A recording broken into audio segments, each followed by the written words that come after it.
Kabuslar Durağı'na hoş geldiniz.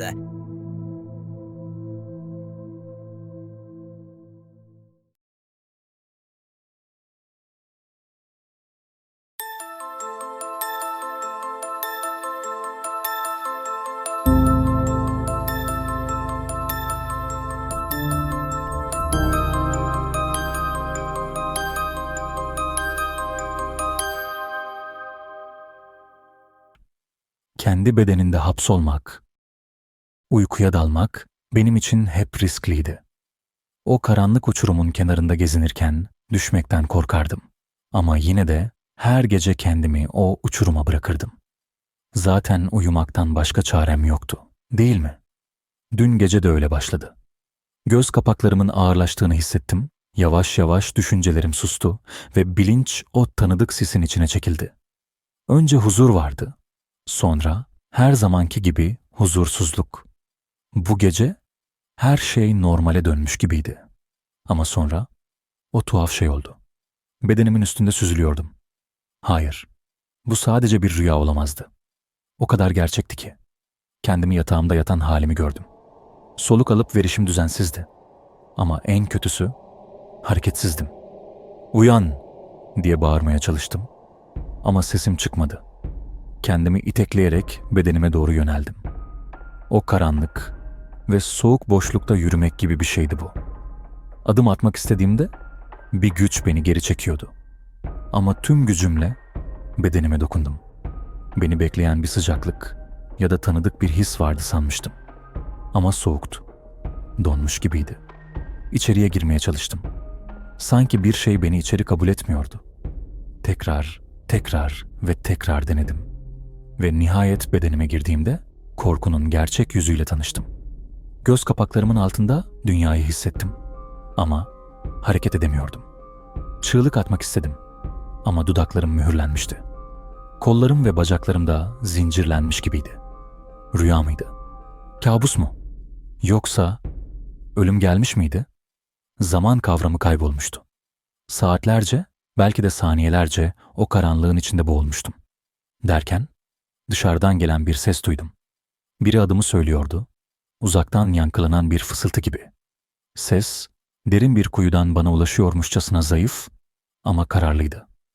"Uyan!" Tekrar bedenimden dışarı fırlatıldım. Yukarıdan kendimi izliyordum.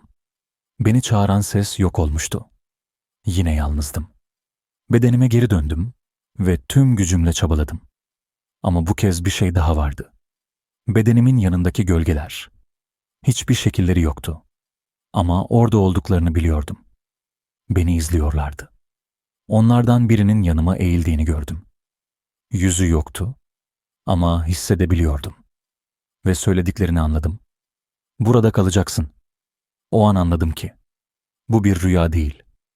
Bu bir ceza. Geri dönmek için çabalasam da nafileydi. Ellerimle bedenime tutundum ama gölgeler beni yeniden geri çekti.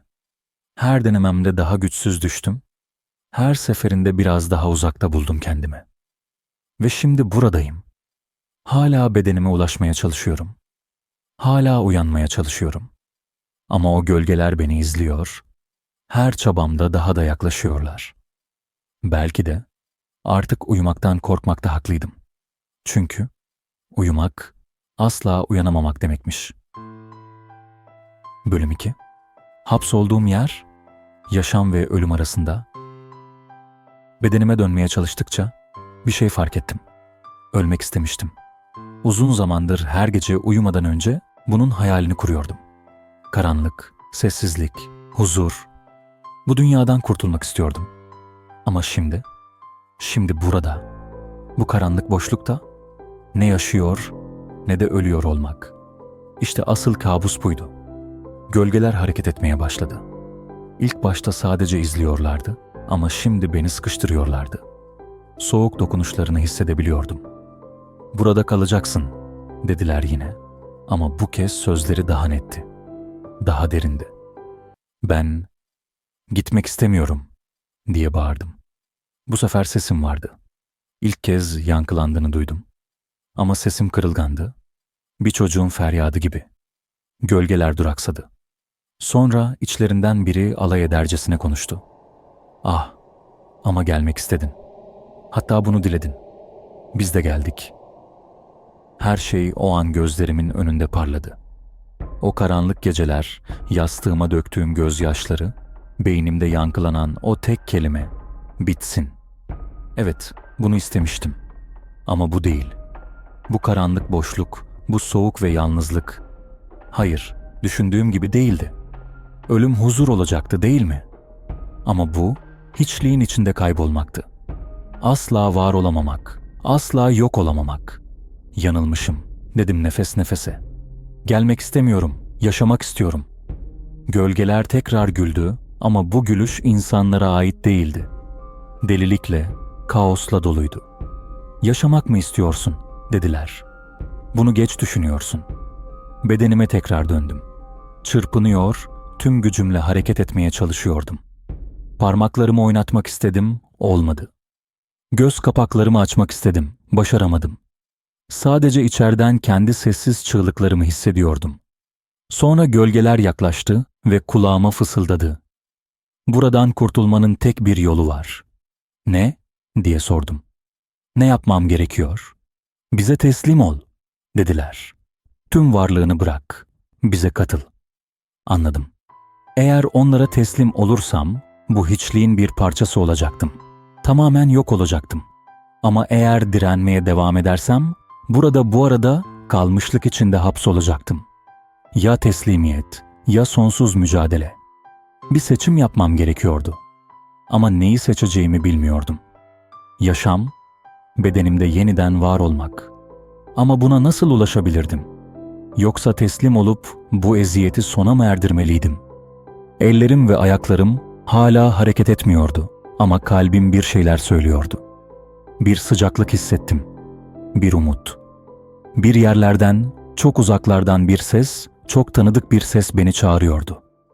Diren. Bu ses beni bir anlığına güçlendirdi. Tekrar çırpındım. Tekrar bedenime girmeye çalıştım.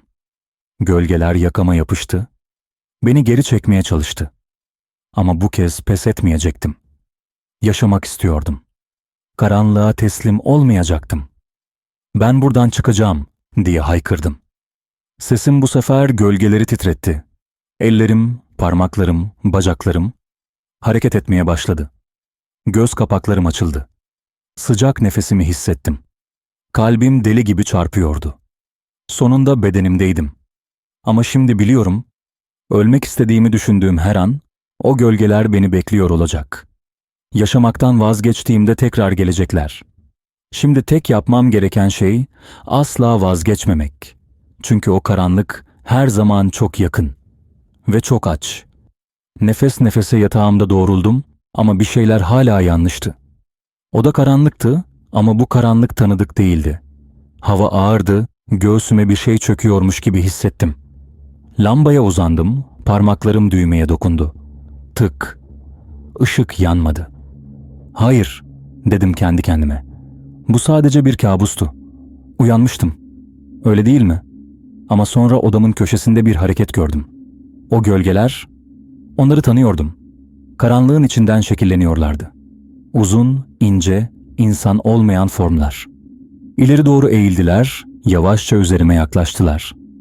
Bedenine geri döndün, dediler o boğuk sesleriyle. Ama artık o beden senin değil.